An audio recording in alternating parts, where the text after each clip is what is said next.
Hello viewers, मैं अंशु सक्सेना आपका स्वागत करती हूँ अपने इस यूट्यूब चैनल में। आज जिस एल्गी को हम पढ़ेंगे वो है वॉचेरिया।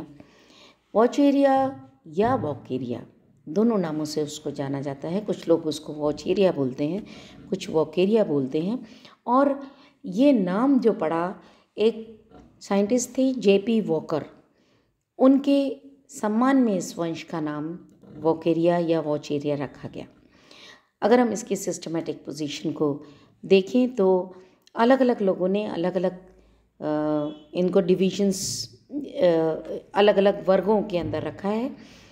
जैसे कि बोल्डर वाइने ने इसको क्राइसोफाइकोफाइटा डिवीजन में रखा और इसका जो वर्ग उन्होंने दिया वो था ज़ेंथोफाइसी, जबकि फ्रिश ने इसको क्लोरोफाइसी में रखा because it has certain characteristics which resemble the Chlorophyceae.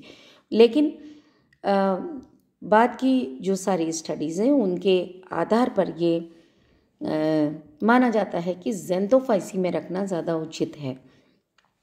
तो इसका जो वर्ग है वो ज़ेंथोफाइसी है। Order Vaucheriales, family Vaucheriaceae and the genus is Vaucheria. Vaucheria की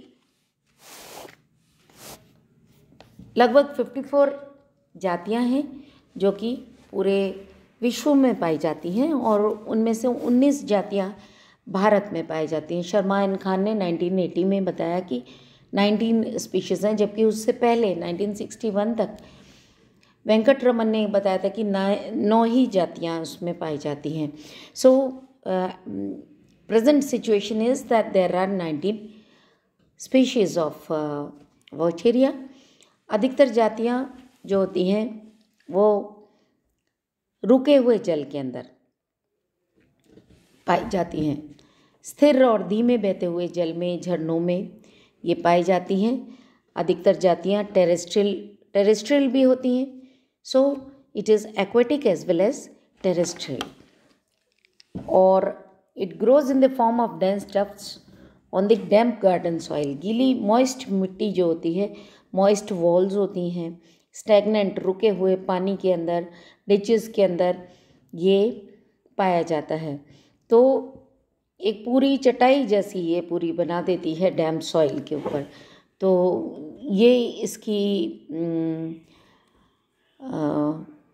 जो हैबिटेट है वो ये है। कई बार क्या होता है कि जो जुते हुए खेत होते हैं उनके अंदर भी ये हरी चटाई जैसी वॉकेरिया दिखाई देती है। इसकी 6 जातियां हैं जो कि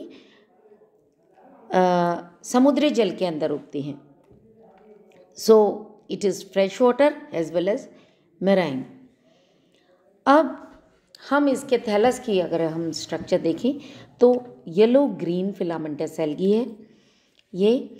और इसके फिलामेंट की ये कैरेक्टरिस्टिक है कि फिलामेंट में ब्रांचिंग होती है, मोनोपोडियल ब्रांचिंग होती है, लेकिन ऐसा लगता है कि डाइकोटोमस ब्रांचिंग हो रही है, जबकि ब्रांचिंग इसमें मोनोपोडियल ब्रांचिंग होती है। और बहुत ही यूनिक इसकी फीचर है वो ये है कि ये सिनोसिटिक होता है। सिनोसिटिक या संकोशिक। संकोशिक अवस्था वो अवस्था होती है जिसमें बहुत सारे केंद्रक होते हैं, लेकिन उस पूरे थैलस के अंदर कोई भी पट नहीं पाया जाता। जैसे सेल्स होती हैं ना अलग अलग, वो सेल्स नहीं होती हैं। एक कंप्लीट बड़ी सेल होती है जिसके अंदर बहुत सारे न्यूक्लियाई होते हैं और उसके अंदर कोई भी पट नहीं पाया जाता। वॉकेरिया के अंदर जब पट का निर्माण होना होता है तो वो रिप्रोडक्टिव ऑर्गन्स के बनने के वक्त पट का निर्माण होता है। तो ये सिनोसिटिक है, इसके अंदर बहुत सारे न्यूक्लियाई हैं, बहुत सारे क्लोरोप्लास्ट हैं। सेंटर में एक बड़ी सारी कंटिन्यूस वैक्यूल होती है, सतत रिक्तिका पाई जाती है जो कि बीच में होती है, जिसको कि हम सेंट्रल वैक्यूल कहते हैं। और इस सेंट्रल वैक्यूल के बाहर की तरफ as you can see in this diagram,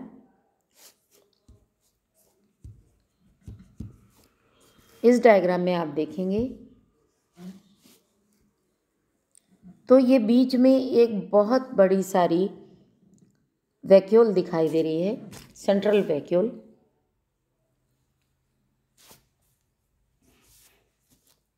this is central vacuole, ये बीच में खोखली अंदर वैक्यूल है और इसके चारों तरफ ये जीव द्रव्य है। ये जो बाहर की तरफ जीव द्रव्य है, इस जीव द्रव्य में क्लोरोप्लास्ट तो बाहर की तरफ होता है, क्लोरोप्लास्ट तो बाहर की तरफ होता है और केंद्रक अंदर की तरफ होते हैं। तो जो साइटोप्लाज्म परिधीय साइटोप्लाज्म है, उस साइटोप्लाज्म के अंदर बाहर की तरफ तो क्लोरोप्लास्ट है साइटोप्लाज्म में, और वैक्यूल के नज़दीक अंदर की तरफ बहुत सारे न्यूक्लियाई पाए जाते हैं। और जो ये किस चीज़ से, ये किसी भी आधार पर लगा हुआ होता है या मिट्टी में लगी होती है, वो इसका जो साइफनस, इसकी जो बॉडी है, सिनोसिटिक बॉडी है, उसमें नीचे राइजोइड जैसी संरचनाएं होती हैं, जिनको हम राइजोइड्स या होल्ड फास्ट या हेप्ट्रॉन्स कहते हैं, ये पाई जाती हैं। ये दिखाई दे रहा है आपको, दिस इज राइजोइड और होल्ड फास्ट और हेप्ट्रॉन, ये पाया जाता है।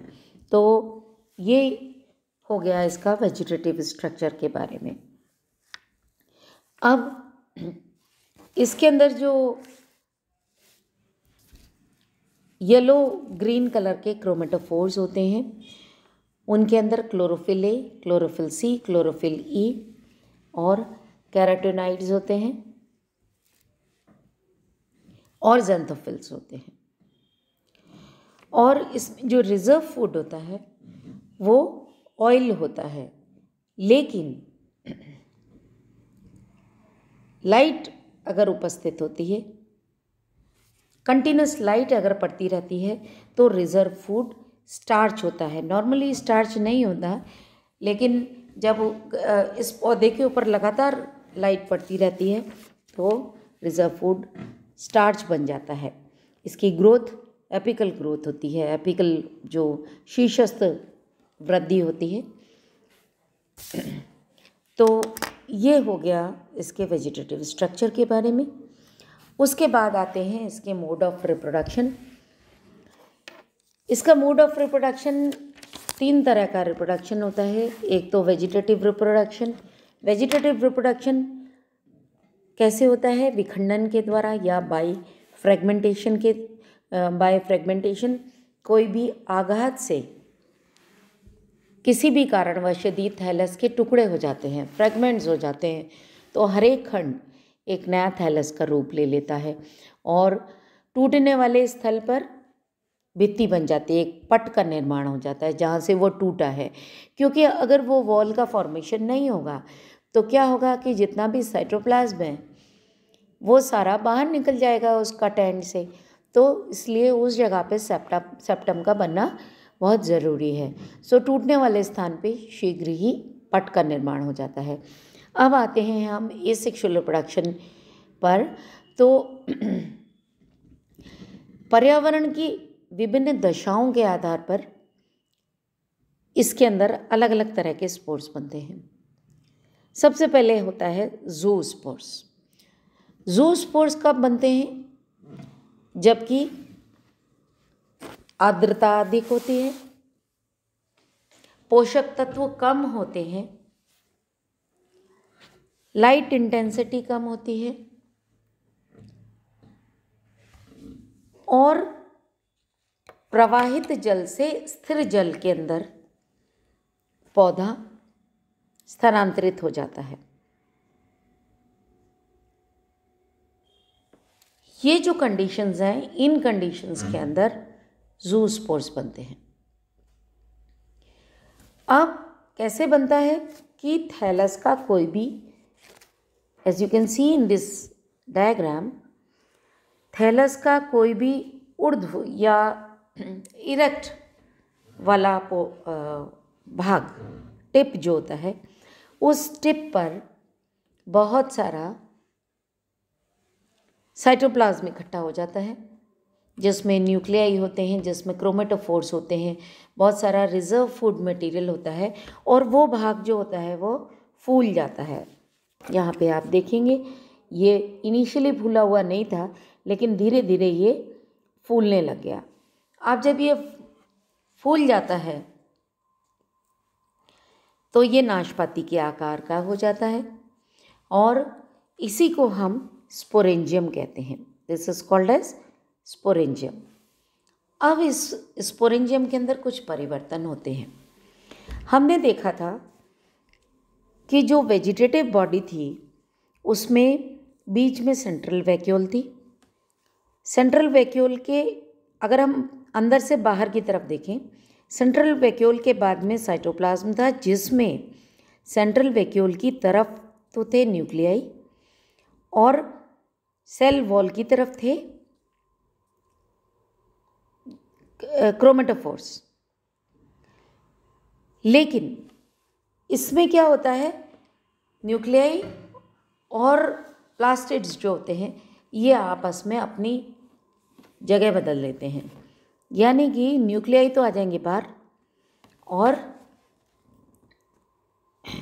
जो पिगमेंट्स है वो अंदर की तरफ आ जाएंगे, क्रोमेटोफोर्स अंदर आ जाएंगे।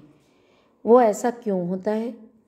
बिकॉज ये बनाने वाला है जूस्पोर्स, और जूस्पोर है क्योंकि तो ये चल होगा। चलने के लिए किस चीज़ की ज़रूरत होगी? फ्लैजिला की ज़रूरत होगी। और फ्लैजिला कहाँ निकलते हैं?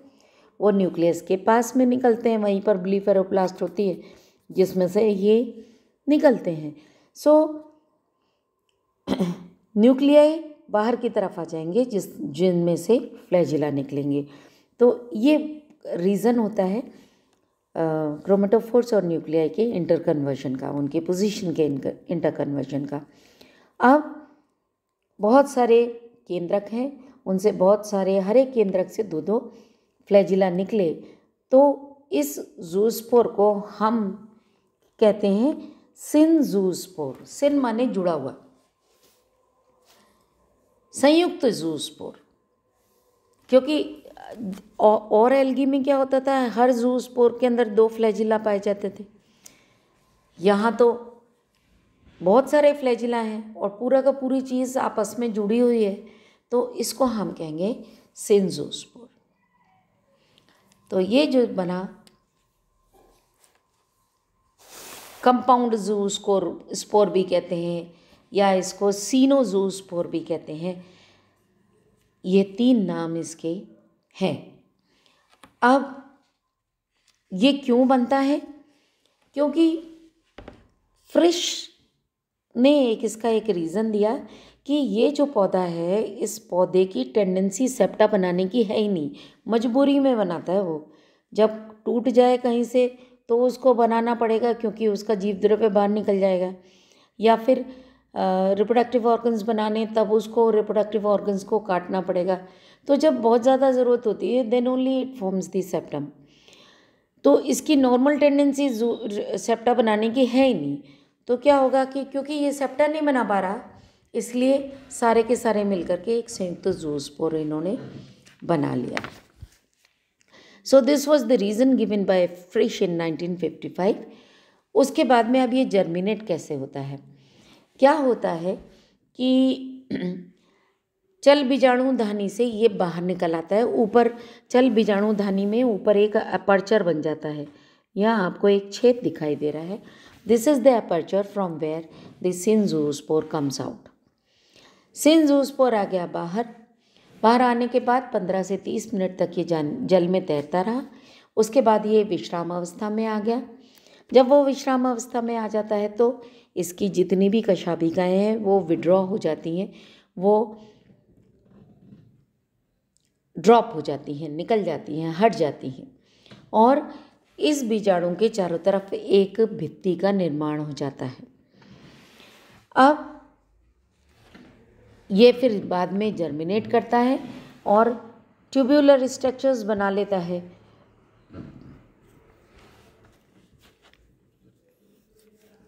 ये ट्यूबुलर स्ट्रक्चर्स बन गई।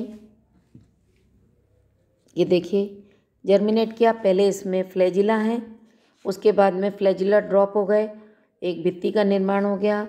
जर्मिनेट किया, नीचे की तरफ जो चीज़ जर्मिनेट हुई उसने तो बना लिए राइजोइड्स या होल्डफास्ट बना लिए, और ऊपर की तरफ जो चीज़ डेवलप हुई उसने कंप्लीट थैलस बना लिया। So this is about the development of zoospores. अब दूसरा मोड ऑफ रिप्रोडक्शन है वो है aplanospores. Aplanospores means non motile spores. These are non motile, अचल होते हैं।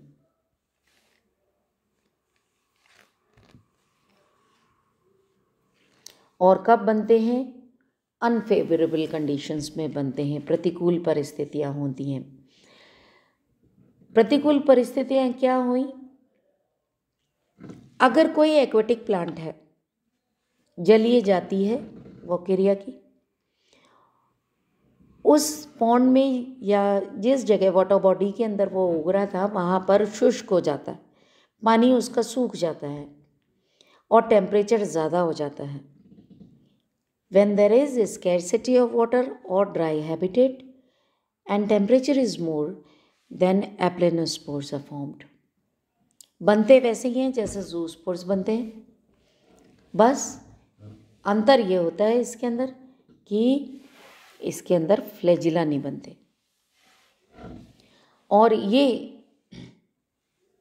जर्मिनेट होता है। एप्लेनोस्पोर्स गोल और लंबे होते हैं जो कि जर्मिनेट करते हैं, और ये नया प्लांट बना लेते हैं। ये हो गया second mode of asexual reproduction. Then there comes the akinetes. Akinetes को हम निश्चेष्ट बीजाणु भी कहते हैं। चेष्ट का मतलब होता है जो कि कोई चेष्टा नहीं करते। That means they are under the perennation, सुषुप्त अवस्था में पड़े रहते हैं, विश्रामी अवस्था होती है वो, रेस्टिंग स्पोर्स होते हैं ये। रेस्टिंग स्पोर्स कैसे बनते हैं कि पूरा का पूरा जो थैलस है, जब परिस्थितियाँ बहुत प्रतिकूल होती हैं, बहुत ज़्यादा ड्राई कंडीशंस और टेम्परेचर कम हो जाता है। देखिए एप्लेनोस्पोर कब बने कि जब ड्राई कंडीशन है और टेम्परेचर ज़्यादा है। लेकिन एकाइनिड्स कब बने? जबकि बहुत ज़्यादा ड्राई का हैबिटेट है और टेम्परेचर भी कम है। ऐसी कंडीशन के अंदर एकाइनिड्स बनते हैं। पूरा का पूरा थैलस कुछ छोटे छोटे भागों में टूट जाता है, सेगमेंट्स में टूट जाता है, और पटों का निर्माण हो जाता है और बहुत सारे स्पोर्स श्रृंखला में बन जाते हैं। आपको दिखाई दे रहा है ये चेन्स हैं, these are the chains of akinetes. और जब इस तरीके की चेन्स पाई जाती हैं तो ये स्टेज कहलाती है Gongrosira stage. Why? After the name of a green algae, Gongrosira एक हरी एल्गी होती है, क्लोरोफाइसी का मेंबर होता है गोंग्रोसिरा, उसके जैसी ये दिखाई देती है। तो ये वोकेरिया है, लेकिन इस स्टेज को, वोकेरिया की एकाइनिड्स वाली स्टेज को हम गोंग्रोसिरा स्टेज कहते हैं। अब जब भी फेवरेबल कंडीशंस आती हैं तो ये एकाइनिड्स डायरेक्टली नया पौधा बना लेते हैं। With the return of favourable conditions, akinetes directly form new plants. अब एक और स्टेज होती है, वो है हिप्नोस्पोर या सिस्ट का फॉर्मेशन। एकाइनिड्स का जो साइटोप्लाज्म है वो जब सीधे अंकुरित ना होकर के छोटे छोटे खंडों को जन्म देता है। You can see in this diagram, जो ये डायग्राम है, इसके अंदर छोटी छोटी सिस्ट बन गई। ये एक अकाइनिट है। इस अकाइनिट का जो साइटोप्लाज्म था वो डायरेक्टली जर्मिनेट ना करके उसने क्या किया, अंदर छोटे छोटे हिस्से बना लिए, जो कि बाहर निकल के ये सिस्ट, प्रत्येक सिस्ट एक नया वोकेरिया बनाता है। भित्ति के फटने के बाद ये एक नया वोकेरिया बनाता है। So when cysts are formed in akinete then it is called as hypnospore. Each cyst is called as hypnospore, जो कि पतली भित्ति वाली होती हैं और अंकुरित होकर के नए पौधे को जन्म देती हैं। सो these were a few types of asexual reproduction and few types of spores which are formed in asexual reproduction. अलैंगिक जनन में कहीं पर भी अर्धसूत्री विभाजन नहीं हुआ। अब हम आते हैं सेक्सुअल रिप्रोडक्शन के ऊपर। सेक्सुअल रिप्रोडक्शन जो होता है वो एडवांस्ड oogamous टाइप का होता है, विकसित विषम युग्म की होता है, और स्थलीय और ताजे जल में पाई जाने वाली जो जातियां हैं वो होमोथैलिक होती हैं, जबकि कुछ समुद्री जातियां जो होती हैं वो हेटेरोथैलिक होती हैं। यानी कि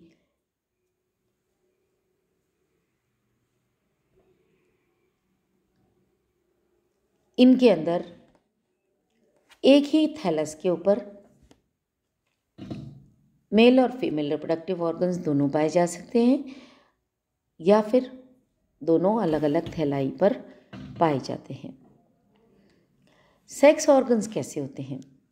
थैलस के ऊपर sex organs, reproductive organs, male reproductive organs are known as antheridia and the female reproductive organs are known as oogonia। ये जो रिप्रोडक्टिव ऑर्गन्स होते हैं या तो ये सेसाइल होते हैं, इनके नीचे कोई व्रंत नहीं होता, और अगर होता है तो छोटा सा स्टॉक होता है। यहाँ जो आप देख सकते हैं दिस इज़ द स्टॉक। तो या तो ये सेसाइल होते हैं या फिर इनमें स्टॉक होता है।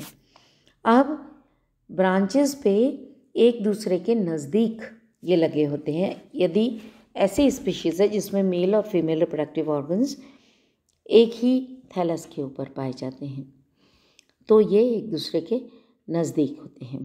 मेल रिप्रोडक्टिव ऑर्गन और antheridium is a hook shaped structure, और फीमेल रिप्रोडक्टिव ऑर्गन इज़ और the oogonium is the oval structure.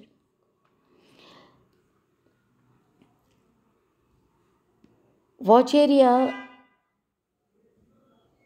जेमिनेटा के अंदर क्या होता है, जो एंथ्रीडियम होता है वो शीर्षस्थ अवस्था में होता है, शीर्ष पे होता है। जो ब्रांच है थैलस की उसके टिप पे तो एंथ्रीडियम लगेगा और उस एंथ्रीडियम के दोनों लेटरल साइड पे oogonia लगेंगी। अन्यथा दूसरी स्पीशीज़ के अंदर लेटरली अराइज होते हैं एंथ्रीडिया और oogonia।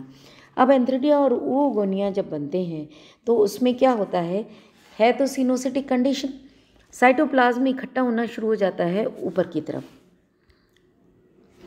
ये आप देखेंगे सेक्स ऑर्गन्स के डेवलपमेंट की स्टेजेस। एंथ्रीडियल ब्रांच होती है, एंथ्रीडियल ब्रांच के टिप पर साइटोप्लाज्म इकट्ठा होना शुरू हो जाता है, न्यूक्लियस इकट्ठे होने शुरू हो जाते हैं, क्रोमेटोफोर्स शुरू हो जाते हैं इकट्ठे होने, और वहाँ पर ऑयल भी इकट्ठा होना शुरू हो जाता है।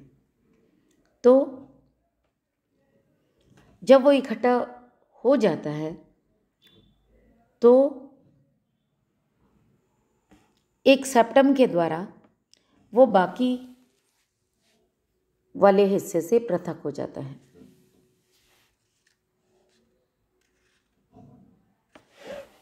यहाँ पर एक सेप्टम का निर्माण हो जाता है, इस जगह पे या इस जगह पे, यहाँ पे आप देख सकते हैं दिस इज द सेप्टम, जिससे आगे वाला हिस्सा पीछे बचे हुए सारे थैलस से अलग हो जाता है। अब ये जो आगे वाला हिस्सा है इसके जो न्यूक्लियाई हैं उन न्यूक्लियाई के चारों तरफ थोड़ा थोड़ा साइटोप्लाज्म इकट्ठा हो जाता है, और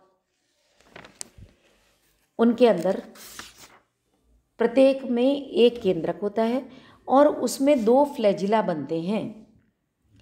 2 फ्लैजिला कैसे बनते हैं? जो एंथ्रोजॉइड्स बनते हैं इसके अंदर, उसमें दो फ्लैजिला लेटरली अराइज होते हैं, एक फ्लैजिलम विप्लश टाइप का और एक टिंसल टाइप का फ्लैजिलम होता है।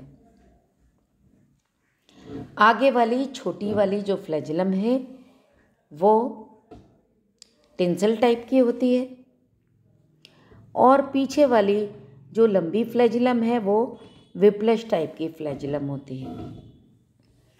तो इस तरीके से लेटरल पोजीशन पर दो फ्लैजिला लगी और ये हो गया एक एंथ्रोजॉइड। अब इस तरीके के बहुत सारे एंथ्रोजॉइड्स का निर्माण कहाँ हो जाता है? एंथ्रीडियम का जो टिप है उस टिप पर हो जाता है। हर केंद्रक के चारों तरफ साइटोप्लाज्म का इकट्ठा होना और उनके अंदर फ्लैजिला के बनने से। अब क्या होता है कि ये बन गई। ये जो असमान लंबाई वाली जो कंडीशन होती है ना फ्लैजिला की, उसको हम हेटेरोकॉन्टी स्टेज कहते हैं, असमान लंबाई वाली अवस्था को। अब मुड़े हुए जो केंद्रक हैं, मुड़े हुए हिस्से के जो केंद्रक हैं, उनके अंदर भी बहुत सारे डिविजन्स होते हैं। ऐसा नहीं है कि हर केंद्रक के चारों तरफ साइटोप्लाज्म इकट्ठा हो रहा है। वो जितने भी, सपोज कर लीजिए कि 10 केंद्रक हैं, तो वो डिवाइड करेंगे और डिवाइड करके वो बहुत सारे केंद्रक बना लेंगे ताकि एंथ्रोजॉइड्स की संख्या ज़्यादा हो जाए और उनके अंदर एंथ्रोजॉइड्स बन जाएंगे। अब ऊपर एक छेद होता है जिस छेद से ये एंथ्रोजॉइड्स बाहर निकलते हैं। अब हम देखते हैं oogoनियम का डेवलपमेंट। oogoनियम का डेवलपमेंट में क्या होता है कि उसमें भी एक ऐसी छोटी सी प्रोट्यूबरेंस सी निकल जाती है, साइटोप्लाज्म उसके अंदर एंटर हो जाता है और अंदर होने के बाद इस पूरे मास को हम कहते हैं wanderplasm. This is called as wanderplasm. अब इस वॉन्डरप्लाज्म के अंदर बहुत सारे न्यूक्लियाई थे, एक केंद्रक को छोड़ के बाकी सारे केंद्रक विघटित हो जाते हैं इसके अंदर और ऊपर की तरफ एक बीक बन जाती है, एक चोंच जैसी संरचना बन जाती है। ऐसे चोंच जैसी संरचना बन जाती है जहाँ पर हाईलाइन स्पेस होता है, हाईलाइन होता है, ये ट्रांसपेरेंट सा होता है। और जब फर्टिलाइजेशन होना होता है उससे पूर्व ये परिपक्व, इनकी अलग अलग स्टेज, कहीं पर तो प्रोटेंड्री होती है, मतलब एंथ्रोजॉइड्स जल्दी मैच्योर हो जाते हैं और oogonia बाद में मैच्योर होती है। तो oogoनियम तब तक इंतज़ार करता है जब तक कि एंथ्रोजॉइड्स मैच्योर नहीं हो जाते और जब मैच्योर्ड एंथ्रोजॉइड्स बाहर निकलते हैं उसी वक्त ये जो oogoनियम है इसकी बीक जो है, आगे की चोंच है, ये टूट जाती है और टूटने के बाद इसमें से एक द्रव्य, कोशिका द्रव्य बाहर निकलता है and this spot is known as receptive spot या ग्राही बिंदु कहलाता है ये। क्यों? क्योंकि यहाँ this spot will receive antherozoids, ये एंथ्रोजॉइड्स को रिसीव करेगा, इसलिए इसको हम रिसेप्टिव स्पॉट कहते हैं। अब ये जो चोंच टूटी हुई है यहाँ से जिलेटिनाइज हो जाएगी, एक छिद्र बन जाएगा, उसमें से थोड़ा सा साइटोप्लाज्म oogoनियम से बाहर आएगा जो जिसके अंदर बहुत सारे जो एंथ्रोजॉइड्स हैं उस बूंद के अंदर वो चिपक जाएंगे और चिपक के उसके सहारे वो अंदर प्रवेश कर जाएंगे। कई सारे एंथ्रोजॉइड्स अंदर प्रवेश करते हैं लेकिन फर्टिलाइज सिर्फ एक ही एंथ्रोजॉइड करता है and after karyogamy and plasmogamy one oospore is formed. This is the oospore। ये oospore बन गया। अब इसके एंथ्रीडियम के रिमेन्स रहेंगे जो कि बाद में झड़ जाते हैं और इस oospore के चारों तरफ मोटी भित्ति बन जाती है, बहुस्तरीय बनती है, बहुत सारे स्तर हो जाते हैं, लेयर्स की मोटी भित्ति बन जाती है। और मोटी भित्ति क्यों बनती है? क्योंकि तब तक प्रतिकूल परिस्थितियाँ आ चुकी होती हैं और ये जो स्पोर है इसके जीव द्रव्य को संरक्षित होना होता है, इसलिए मोटी भित्ति बन जाती है ताकि बाह्य आघात हैं जो एनवायरमेंटल एडवर्स कंडीशंस हैं उनका प्रतिकूल प्रभाव इसके ऊपर ना पड़े और इसका जीव द्रव्य संरक्षित रहे। इसलिए पर्याप्त मात्रा में इसमें खाद्य पदार्थ इकट्ठा हो जाता है जो कि रेस्पिरेशन में जो स्पोर है वो कंज्यूम करता रहता है। अब ये स्पोर जर्मिनेट कैसे करता है? जब भी अनुकूल परिस्थितियाँ आती हैं तो इसकी मोटी भित्ति ब्रेक हो जाती है, टूट जाती है, और जब मोटी भित्ति टूट जाती है तो ये इनिशियली जो कलरलेस था वो बाहर निकल आता है और जनन नलिका के माध्यम से ये बाहर निकल आता है और ये ग्रीन हो जाता है, हरे पीले रंग का हो जाता है। अब ये जो जाइगोट था जो कि oospore के अंदर था,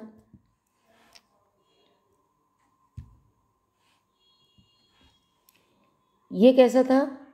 2x,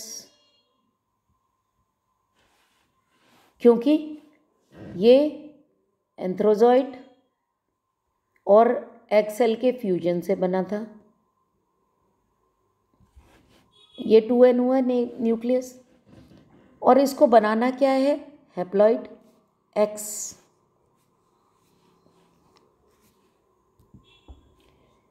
this was male female, ये X था, ये X था, इनके यूनियन से 2x बना। ये 2x क्या है? न्यूक्लियस है। इसको बनाना क्या है? X बनाना है। तो क्या होगा यहाँ पे? Meiosis.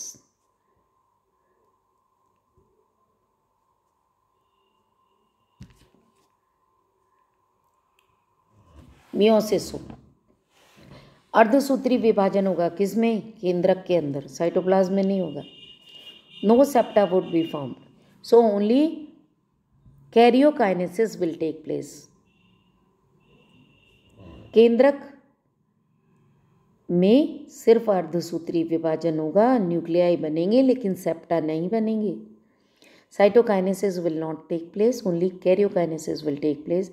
Many nuclei would be formed and after meiosis पहले 4 न्यूक्लियाई बनेंगे, उनके अंदर फिर बहुत सारे माइटोसिस होंगे जिसके परिणाम स्वरूप बहुत सारे न्यूक्लियाई बन जाएंगे और ये स्पोर फिर जर्मिनेट करेगा, बीच में वैक्यूल बननी शुरू हो जाएगी, अपना खाना बनाना शुरू कर देगा। तो क्या होगा? ये जो थैलस है उसमें बाहर की तरफ क्रोमेटोफोर्स हो जाएंगे और ये बीच में वैक्यूल बन जाएगी, इसमें अंदर न्यूक्लियाई होंगे, अंदर की तरफ न्यूक्लियाई होंगे और इस तरीके से ये जर्मिनेट करके नया प्लांट बना लेगा। So this is all about the sexual reproduction of Vaucheria. Now एक बड़ी इंपॉर्टेंट सी चीज़ है कि एफिनिटीज़ वोकेरिया की कौन कौन सी एफिनिटीज़ हैं, किन किन से एफिनिटी रखता है। So Vaucheria has affinities with the Chlorophyceae, with the Xanthophyceae and with fungi. कवकों के साथ भी इसकी सिमिलैरिटी है। क्लोरोफाइसी के जो कैरेक्टरिस्टिक्स है वो हैं, इसके अंदर बीटा कैरोटीन की उपस्थिति होती है।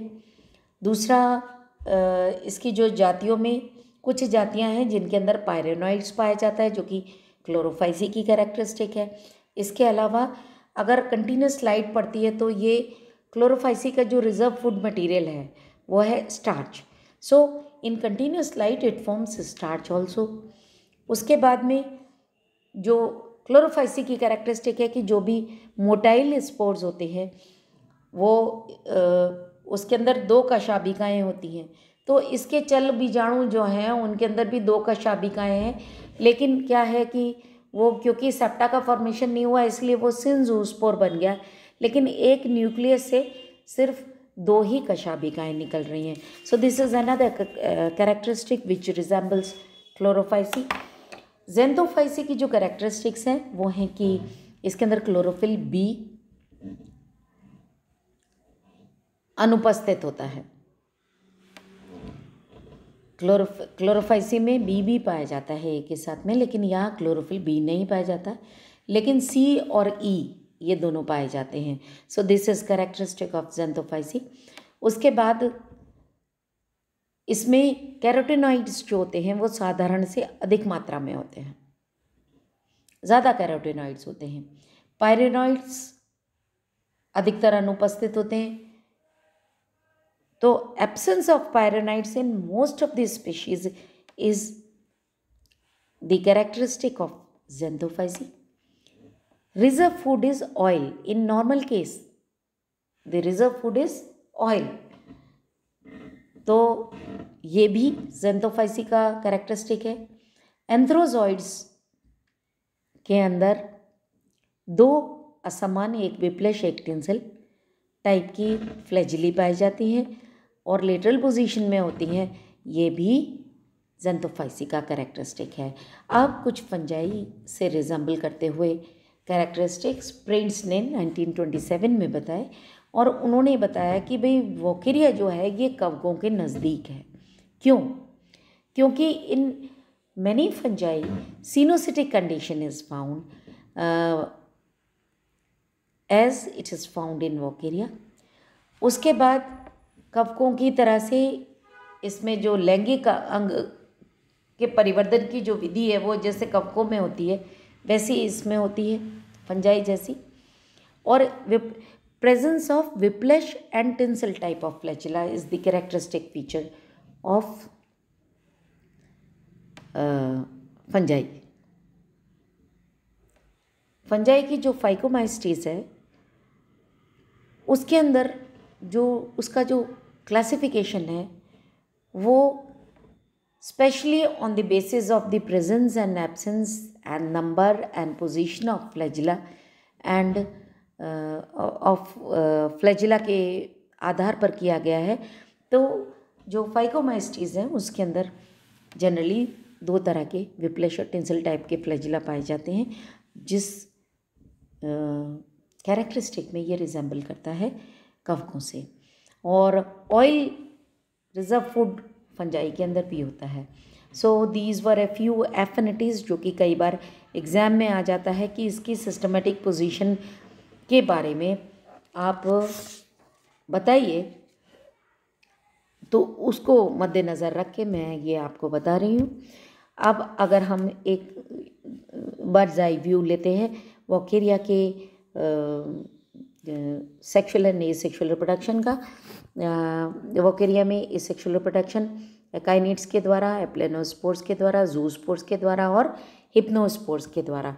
हिप्नोस्पोर इन्होंने अलग इसलिए नहीं दिया है क्योंकि that is a part of akinetes. When the cytoplasm of the akinetes divides into 2 or 3 or 4 many parts and each part forms a new